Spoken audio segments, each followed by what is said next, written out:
ఈ సందర్భంగా ఒక మాట చెప్పాలనుకుంటున్నాం. నిన్న ఆర్ఎస్ఎస్ ముఖ్య నేత ఒక వ్యాఖ్య చేయడం జరిగింది.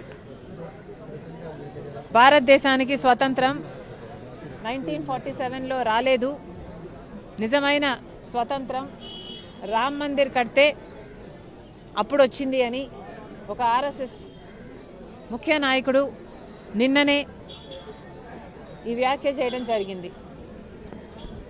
అసలు దేశ ప్రజలంతా ఆలోచన చేయాలి, ఈ మాటలను గమనించాలి.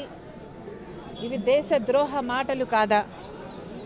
వీళ్ళు అధికారంలో ఉన్న వాళ్ళలాగా మాట్లాడుతున్నారా? వీళ్ళు టెర్రరిస్టు లాగా మాట్లాడటం లేదా? వీళ్ళ వ్యవహారం టెర్రరిస్టు లాగా లేదా? మన దేశానికి స్వతంత్రమే రాలేదని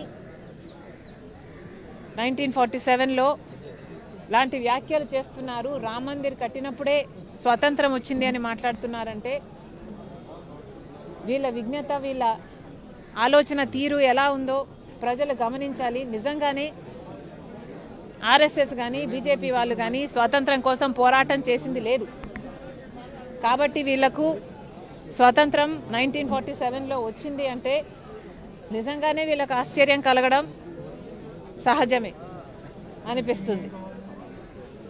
వీళ్ళు ప్రాణ త్యాగాలు చేయట్లేదు, వీళ్ళు స్వాతంత్రం కోసం వాళ్ళ రక్తం పెట్టలేదు, వీళ్ళ శ్రమ లేదు, ఏది లేకుండానే మనకు స్వాతంత్రం, భారతదేశానికి స్వాతంత్రం వచ్చిందని వీళ్ళకి ఏడుపా?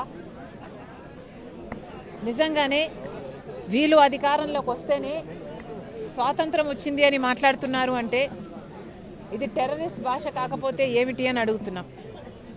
మళ్ళీ చెప్తున్నాం, ఒక్క కాంగ్రెస్ పార్టీ మాత్రమే ఈ దేశానికి స్వాతంత్రం కోసం పోరాటం చేయడమే కాదు, రాజ్యాంగాన్ని నిర్మించడమే కాదు, పునాదులు వేయటమే కాదు, ఈ రోజు వరకు కూడా ఇన్ని భిన్న మతాలు, కులాలు, భాషలు, ప్రాంతాలు ఉన్న దేశాన్ని ఏకంగా ఉంచుతున్న, రాజ్యాంగాని కోసం కొట్లాడుతున్న ఏకైక పార్టీ ఈరోజు కాంగ్రెస్ పార్టీ.